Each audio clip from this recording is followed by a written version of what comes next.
Pemirsa, kasus tewasnya Brigadir J terus bergulir. Dalam rangkaian penyidikan peristiwa baku tembak di rumah dinas Kadif Propam Polri, Irjen Pol Verdi Sambo yang menewaskan Brigadir J, Komnas HAM memintai keterangan dari tim forensik Polri untuk menyampaikan perkembangan terkini dan proses pemantauan dan penyelidikan.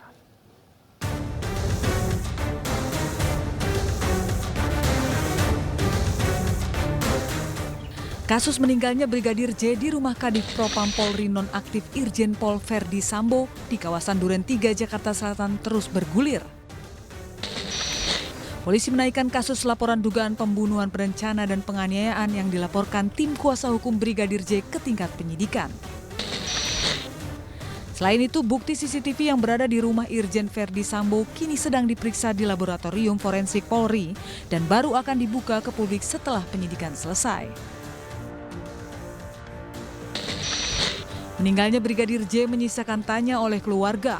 Beberapa luka yang ada di tubuh almarhum membuat keluarga curiga apa penyebab meninggalnya Brigadir J. Karena beberapa luka yang ditemukan keluarga berbeda dengan hasil visum yang dirilis kepolisian. Atas temuan tersebut rencananya akan dilakukan otopsi ulang pada hari Rabu di Polda Jambi.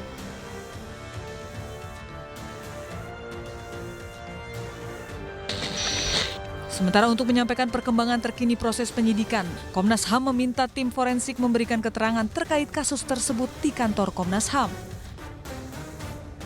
Karena itu, saya tentu menjabarkan arahan Bapak Kapolri bahwa penyidikan ini harus transparan. Maka saya hadir di sini, saya antar tim kedokteran forensik kita, dan saya tidak ikut di sana, biar yang menanyakan dari teman-teman dari Komnas HAM.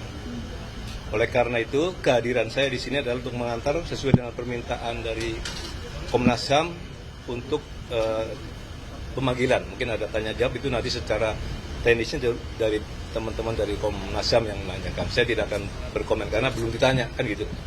Saya kira itu kehadiran saya. Ada pertanyaan? Tak berhenti di situ, dalam penyidikan kasus ini, kekasih mendiang Brigadir J, yakni Vera Simanjuntak, diperiksa penyidik Bareskrim Polri untuk dimintai keterangan sebagai orang dekat mendiang. Selain diperiksa, ponsel milik kekasih Brigadir J juga disita penyidik sebagai barang bukti. Kekasih Brigadir J datang ke Polda Jambi didampingi kuasa hukumnya untuk menjalani pemeriksaan lanjutan oleh penyidik Bareskrim Polri.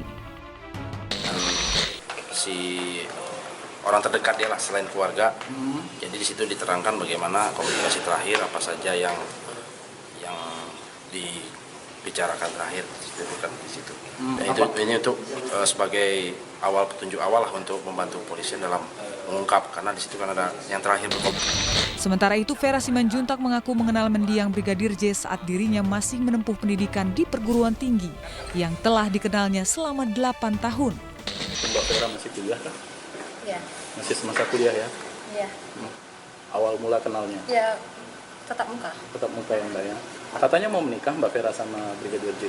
Iya, rencananya. Kapan itu Mbak? 7 bulan lagi. Yang membuat Mbak... Sebelumnya untuk mendalami kasus ini, tim penyidik Bareskrim Polri telah memeriksa 11 anggota keluarga Brigadir J selama 12 jam lebih di Polda Jambi. Tim Liputan iNews melaporkan. Pemirsa, tim forensik Polri penuhi panggilan Komnas HAM untuk memberikan keterangan terkait otopsi jenazah Brigadir J. Lantas bagaimana hasil dari pertemuan tersebut? Untuk membahasnya sudah bergabung bersama kami Komisioner Komnas HAM, BK Ulung Hapsara. Selamat sore, Mas BK. Selamat sore, Mas. Baik, Mas BK, salam sehat. Mas BK, dari hasil pertemuan tadi dengan tim forensik Mabes Polri, fakta-fakta apa saja yang ditemukan oleh Komnas HAM? Ya, memang kami tadi selama 2 jam meminta keterangan dari Pusat Kedokteran dan Kesehatan Kepolisian dan dibantu dengan dokter forensik yang memeriksa jenazah Brigadir J untuk kemudian mendalami tentang bagaimana proses otopsi yang ada, hasilnya, terus kemudian juga memastikan luka-luka yang ada di jenazah Brigadir J. Kira-kira itu, Mas. Mas BK, adakah penjelasan mengenai perbedaan hasil otopsi yang dikemukakan ke publik dengan bekas luka yang disampaikan oleh pihak keluarga ini yang salah satu menjadi sorotan dari publik? Ya, memang kami tadi mendalami juga terkait dengan keterangan yang disampaikan oleh keluarga dan itu ditanyakan kepada tim forensik kepolisian dan memang ada beberapa keterangan yang berbeda dan ini juga menjadi bahan bagi kami untuk didalami pada saat otopsi ulang yang dijadwalkan hari Rabu besok. Apa saja letak perbedaannya, Mas Beka, mungkin secara umum bisa digambarkan kepada kami? Ya, misalnya kan soal luka begitu ya, soal luka ada beberapa luka tembak, terus kemudian luka sayat. Apa penyebab dari luka yang dianggap oleh publik atau keluarga korban sebagai luka sayat, terus soal kemiringan, soal posisi juga bagaimana lukanya itu kenapa kemudian ada di tubuh Brigadir J dan yang lain sebagainya. Itu kira-kira yang tadi didalami oleh Komnas HAM terhadap keterangan yang disampaikan oleh tim forensik kepolisian.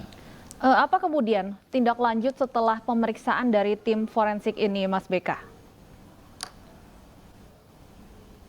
Ya, ada beberapa tindak lanjut yang akan kami dalami pasca keterangan dari tim forensik kepolisian. Yang pertama, kami besok juga akan melakukan pemeriksaan begitu, terus kemudian juga akan mendalami soal forensik, digital forensik, terus kemudian misalnya soal handphone dan juga soal CCTV. Setelah itu juga di saat yang sama tim Komnas HAM juga akan ikut memantau proses ekshumasi dan juga otopsi ulang yang dilakukan oleh tim gabungan dan juga ada juga kabarnya dari TNI juga ikut serta dan kami akan memantau proses tersebut.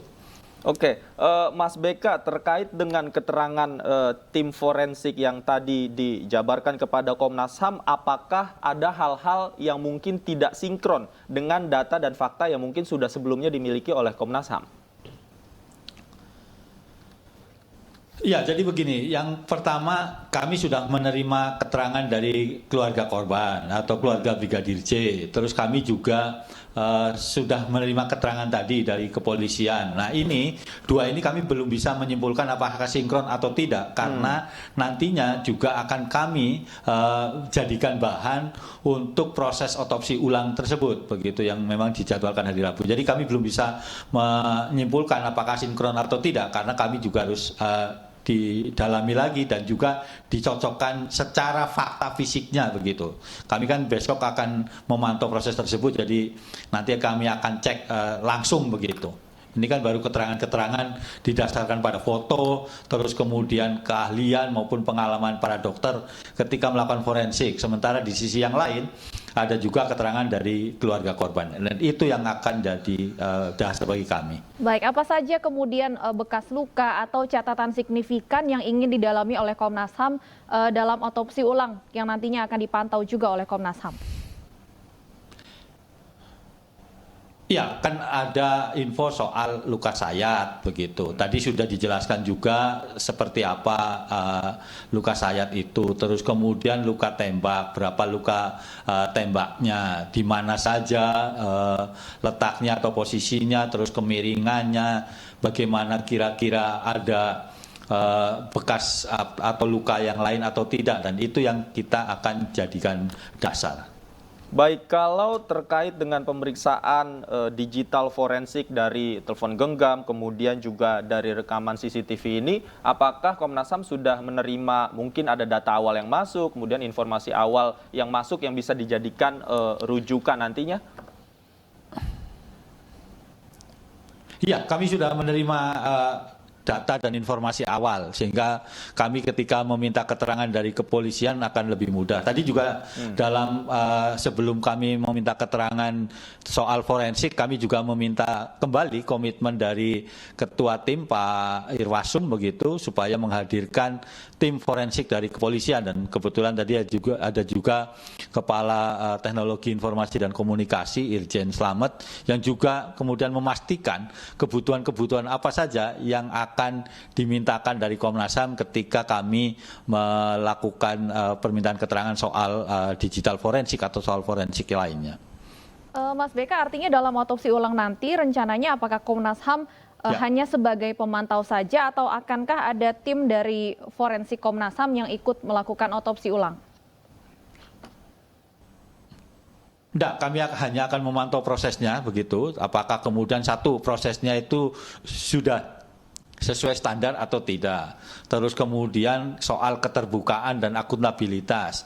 Apakah juga proses tersebut terbuka dan akuntabel sehingga ketika apapun nanti hasilnya itu bisa diterima oleh keluarga Brigadir J, terus kemudian juga oleh masyarakat ketika memang nanti disampaikan oleh siapapun yang hadir dalam proses otopsi dan ekshumasi itu.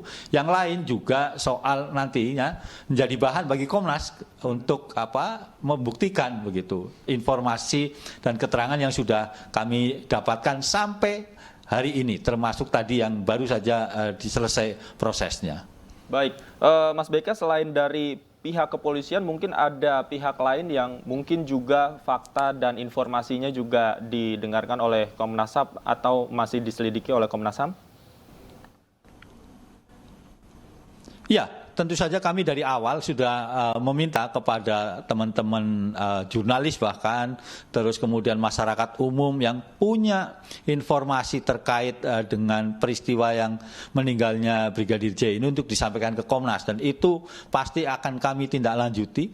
Kami verifikasi, kami klarifikasi dengan data-data dan informasi yang ada. Kalau perlu kami memang meminta yang bersangkutan atau publik yang punya data tersebut datang ke Komnas untuk ketemu kami, baik komisioner maupun juga staf-staf yang tergabung dalam tim Komnas HAM ini.